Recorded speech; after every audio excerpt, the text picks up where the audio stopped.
Bible బోధించాల్సిన ఒక pastor అన్న మాటలు ఇప్పుడు వివాదాస్పదంగా మారాయని చెప్పొచ్చు.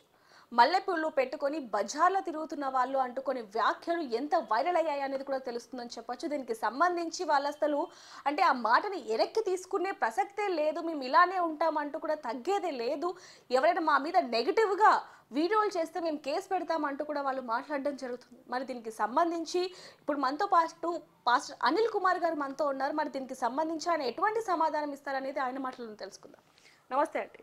నమస్కారం. నమస్కారం సార్, ఫస్ట్ ఆఫ్ ఆల్ పాస్టర్లు చెప్పేదంతా కూడా వాస్తవాలు అనేది వాస్తవమేనా? పాస్టర్స్ అనేది చాలా పెద్ద టాపిక్ అండి. అందులో చదువుకున్న వాళ్ళు, చదువు లేని వాళ్ళు, రకరకాలు ఉంటారు. అంటే ఇప్పుడు మీరు అన్నారు చదువుకున్న వాళ్ళు, చదువుకోలేని వాళ్ళు రకరకాలుగా ఉంటారు అన్నారు.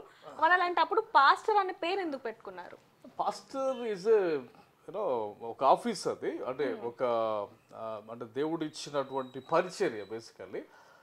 సో క్రిస్టియానిటీ ఒక పెద్ద ప్రపంచం, పెద్ద సముద్రం. అందులో చాలా డినామినేషన్స్ ఉన్నాయి. చాలా డినామినేషన్స్లో కొన్ని డినామినేషన్స్లో ఈ అవుట్ సైడ్ అపీరెన్స్కి చాలా తక్కువగా విలువిస్తారన్నమాట. సో అవుట్ సైడ్, సో ఆ కోణంలో చూసినప్పుడు ఈ మల్లెపూలు టాపిక్ ఏదో వచ్చిందో ఇది అసలు ఎప్పుడు వీడియోనో కానీ ఐ థింక్ ఫస్ట్ థింగ్ ఏంటంటే ఇది ఒక చర్చ్లో జరిగినటువంటి సంభాషణ. ఇది చర్చ్లో జరుగుతున్న ప్రీచింగు. ఆ పాస్టర్ గారికి అవగాహన లేదు. ఫస్ట్ పాయింట్ ఏంటంటే ఆ పాస్టర్ గారికి ఇది మల్లెపూ అదే నేను చెప్పింది, కొన్ని డినామినేషన్స్ ఉన్నాయి. అంటే నువ్వు ఏమంటారు, పూలు పెట్టుకోవడం రాంగ్ అంటారు, లేకపోతే అట్లాంటి లీగలిజం అంటారు దాన్ని. లీగలిస్టిక్ గా ఉండేవాళ్ళు. వీడియో చూసినట్టయితే ఒక చర్చి ముందు ఒక పూల కొట్టు పెట్టుకుంటాడు, ఒకతను పూలు అమ్ముతాడు. నువ్వు ఇక్కడ అమ్మకురా అని చెప్పినప్పటికీ కూడా చర్చి ముందు పూలు వెళ్ళవు, నో క్వశ్చన్. పూలు వెళ్ళవు, టెంకాయలు వెళ్ళవు. ఎందుకంటే చర్చిలోకి వెళ్ళే వాళ్ళు టెంకాయలు కొట్టరు, ప్లస్ పూలు వాడేటువంటి ఆలోచన లేదు. కానీ బట్ ఇష్యూ ఏంటంటే అదొక ఇండోర్లో జరిగినటువంటిది. అది సనాతన ధర్మానికి ఆపాదించటము, లేకపోతే సనాతన ధర్మానికి సంబంధించిన దాని గురించి బయటకు వచ్చి మాట్లాడటం అనేది ఒక విధంగా మంచిదని చెప్తున్నాను నేను. ఎందుకంటే చర్చెస్లో ఉన్న పాస్టర్స్కి మనం ఏ సొసైటీలో ఉన్నాము, మన అంటే మన కల్చర్ ఏంటి, అందులో రైట్ ఏంటి, రాంగ్ ఏంటి, plus what Bible is say, Bible ఏం చెప్తుంది అనేది ఖచ్చితంగా మనం తెలుసుకోవాలి. సో ఇక వేరే టాపిక్ ఏం లేదన్నట్టు వాళ్ళు పూలు అనేదాన్ని ఒక పెద్ద ఇష్యూ చేసి పాస్టర్ సాలేం రాజు మాట్లాడినా కానీ సొసైటీలో 100 మిలియన్ ఇష్యూస్ ఉన్నాయి. ఒక చర్చి కానీ ఒక సంఘం కానీ అడ్రస్ చేయాల్సినవి వాళ్ళ ఊరిలో చాలా ఇష్యూస్ ఉంటాయి.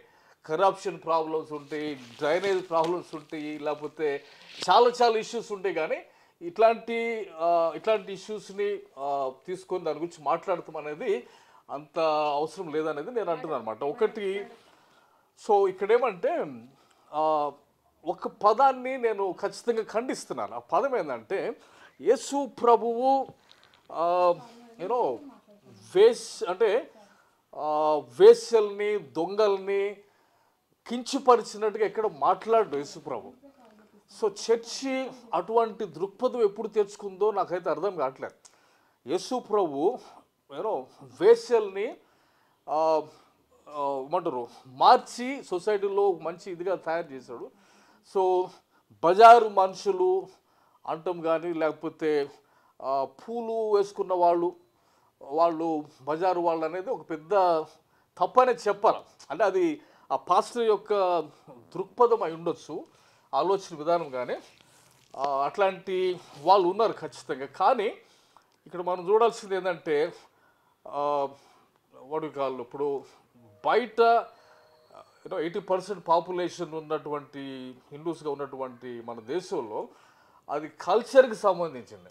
అంటే పూలు అనేది అందరూ లేడీస్లో అందరూ పూలు పెట్టుకుంటారు. అంటే సార్ మామూలుగా మనం చూసుకుంటే క్రిస్టియన్, హిందూ, ముస్లిం అనే భేదం లేకుండా అందరూ కూడా పూలు వాడుతూ ఉంటారు. కల్చరల్ సంబంధించింది, ఇండియన్ కల్చర్కి సంబంధించింది. అది దాన్ని ఒక బజార్కి సంబంధించినటువంటి ఏమంటారు దిగువ స్థాయికి వెళ్ళి కామెంట్ చేయటం అనేది పాస్టర్గా తగదు ఆ స్థాయిలో అనేది నేను చెప్తున్నాను. There are other issues, there are so many other issues to talk. కానీ మనం అంత దిగువ స్థాయిలోకి వెళ్ళి, ఎందుకంటే ఇంత పెద్ద దేశంలో అదొక కల్చరల్ పార్ట్గా ఉన్నప్పుడు ఐ థింక్ దాన్ని అటువంటి బజారు అనే పదం ఇదేమి ఇప్పుడు ఫస్ట్ టైం కాదు కాబట్టి ఇంతకు ముందు కూడా అనేక సార్లు ఇలాంటి వ్యాఖ్యలు చేసిన పరిస్థితి కనిపిస్తుంది. మరి మీరు ఒక పాస్టర్ గా ఏ విధంగా ఖండిస్తున్నారు? That's what it is. ఇక్కడేమంటే అవుట్ సైడ్ అపియరెన్స్ కి ఇప్పుడు చర్చిలకి వెళ్ళే వాళ్ళు ఇట్లా ఉండాలా అట్లా ఉండాలా అంటే బైబుల్ ఏం చెప్తుంది వదిలేసేసి వీళ్ళు బైబుల్ పక్కన పెట్టి చాలా చర్చెస్లో గాజులు తీసేయాలా లేకపోతే ఇట్లాంటివి కల్చర్ సంబంధించినవి చాలా సంవత్సరాల నుంచి నడుస్తున్నవి. సో వాటిని ఖచ్చితంగా మనము మాట్లాడాలా. ఇటువంటి చర్చకి రావటం మంచిది అని అంటున్నాను నేను. అప్పుడన్నా బైబిల్లోకి వెళ్ళి ఇప్పుడు మీరు ఏమన్నారు, దీనికి సంబంధించి మాట్లాడాలి అంటున్నారు, కానీ ఈ పాస్టర్ కి సంబంధించి ఇప్పుడు వరకు ఎవ్వరు కూడా మాట్లాడని పరిస్థితి కనిపిస్తుంది. ఒక రకంగా చూసుకుంటే మేము చాలా మందితో మాట్లాడడం జరిగింది, అయినా కూడా మేము మాట్లాడలేము, ఎందుకంటే ఒక పాస్టర్ గురించి మేము ఎలా మాట్లాడతామని చెప్తున్నారు. ఇప్పుడు నేను ఎందుకు అడుగుతున్నాను అంటే ప్రవీణ్ పగడాల గారి గురించి కానీ లేకపోతే ఏ పాస్టర్కైనా సరే అన్యాయం జరిగితే ముందుండే పాస్టర్స్ మరి ఇప్పుడు ఈ విషయంలో ఎందుకని ముందుకు రావట్లేదు అంటారు?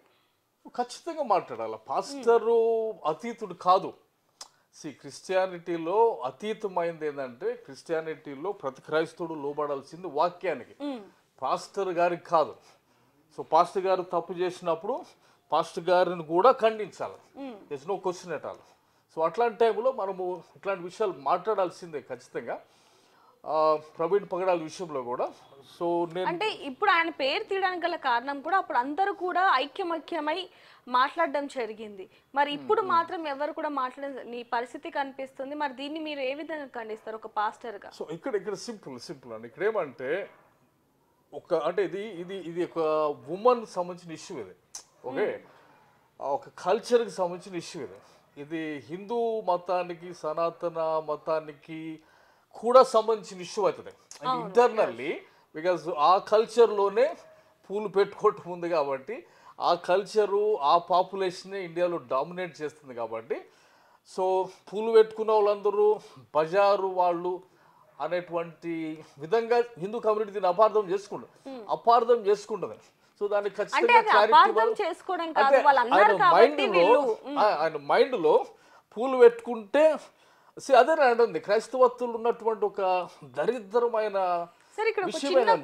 చిన్న క్వశ్చన్ అంటే క్రిస్టియన్స్ అసలు పూలు పెట్టుకోరా? when you go to the Bible ఏంటంటే it is not about what you are outside, it's what you are inside.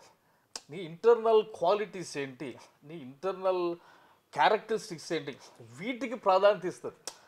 ఏమో ఇయర్ రింగ్స్ పెట్టుకొని ట్యాటూలు వేసుకొని చాలా గాడ్లీగా ఉండే వాళ్ళు ఉన్నారు. అట్లాంటి వాళ్ళు ఇండియాలో తీసుకొస్తే అదే అంటుంది ఇండియన్ చర్చ్ అనగానే ఇండియాలో ఉన్న చర్చి లేకపోతే ఆఫ్రికాలో ఉన్న చర్చ్ మాత్రం చూడకూడదు, గ్లోబల్ గా ఉన్న చర్చిని చూడాలి మనం.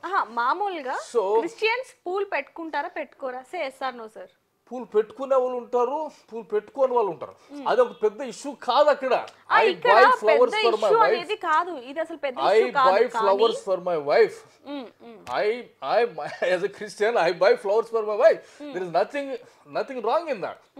కొన్ని డినామినేషన్స్ లో దాన్ని ఒక సిద్ధాంత పరంగా దాన్ని ఒక పెద్ద స్థాయిలోనికి తీసుకెళ్ళి వీటికి ఎక్కువ ప్రాధాన్యతలు ఇచ్చి మెయిన్ ఫోకస్ని పక్కన పెట్టి యేసు ప్రభు చెప్పింది సొసైటీకి మనం వెలుగుగా ఉండాలి, సొసైటీకి మనం బ్లెస్సింగ్గా ఉండాలి, ఇవి మాట్లాడారు. అంటే there are many other things. అవి వదిలిపెట్టేసి పూలు పెట్టుకోవాలా పూలు పెట్టుకోకూడదా, పూలు పెట్టుకున్న వాళ్ళందరూ బజార్ వాళ్ళు, అది చాలా తప్పు అవుతుంది. అంటే ఆయన ఒకవేళ డైరెక్ట్ గా ఇప్పుడు ఏ విధంగా యాక్షన్ తీసుకుంటే ఇంకా మిగతా వాళ్ళు ఇలాంటి ప్రోత్సహించకుండా ఉంటారు అంటారు? ఇది పాస్టర్స్ మైండ్ సెట్లో మార్పు రావాలి. పాస్టర్స్ బయట ప్రపంచం గురించిన అవగాహన కలగాలి, మనం ఉన్న సొసైటీ ఏంటి. ప్లస్ ఇక్కడ జస్టిఫై చేయాల్సింది ఏమంటే ఆయన he's only addressing the church members, ఆయన చర్చ్ మెంబర్స్కే అడ్రస్ చేస్తున్నాడు. కాబట్టి పాస్టర్స్ కూడా తెలుసుకోవాలా, పూలు పెట్టుకున్న వాళ్ళు పూలు పెట్టుకోని వాళ్ళు పూలు పెట్టుకుంటే వేస్ట్లు అయిపోరు, అది పెద్ద అబండం అవుతుంది, తప్పు అవుతుంది. సో అది కల్చరల్ పార్ట్ కాబట్టి సో దానిని ఆ నెగిటివ్ క్యారెక్టర్కి అటాచ్ చేయడం అనేది తప్పు అని ప్రతి పాస్టరు తెలుసుకోవాల్సిందే. ఓకే ఖచ్చితంగా పాస్టర్ గారు బయటకు వచ్చి అపార్థమైనందుకు ఆయన బయటకు వచ్చి సారీ చెప్పొచ్చు ఏముంది. ఓకే అపార్థం చేసుకుని ఉంటే సారీ అండి ఫర్ దిస్, అపార్థం చేసుకోమాకండి అని చెప్పి ఆయన క్లారిటీ ఇస్తాడని నేను ఆశిస్తున్నాను. ఓకే. సో చూడొచ్చు, ఒక పాస్టర్గా మాత్రం నేను మాత్రం కోరుకుంటుంది, ఆ పాస్టర్ ఎవరైతే ఇప్పుడు ఆ మల్లెపూల గురించి ప్రస్తావన తెచ్చారో ఆయన మీడియా ముందుకు వచ్చి ఖచ్చితంగా క్షమాపణ చెప్పాల్సిందే అంటూ కూడా చెప్తున్న పరిస్థితి అని చెప్పొచ్చు. దీనికి ఆయన క్లారిటీ ఇవ్వాల్సిన పరిస్థితి ఉంది అంటూ కూడా తెలుస్తున్న పరిస్థితి. దీనికి మాత్రం హిందూ సంఘాలు మొత్తం కూడా మండిపడుతున్న పరిస్థితి కనిపిస్తున్నప్పటికీ వాళ్ళు మాత్రం మేము మాత్రం ఎటువంటి క్షమాపణ కూడా చెప్పం, మేము కావాలంటే కోర్టుకు కూడా వెళ్తామంటూ కూడా ఇప్పుడు బిగ్ టీవీలో నడుస్తున్న వార్ అని చెప్పొచ్చు. మరి దీనికి సంబంధించి పాస్టర్లు ఏ విధంగా స్పందిస్తారనేది కూడా వేచి చూడాల్సిన సమయం అయితే ఉందని చెప్పొచ్చు. మరిన్ని వివరాల కోసం చూస్తూ ఉండండి బిగ్ టీవీ.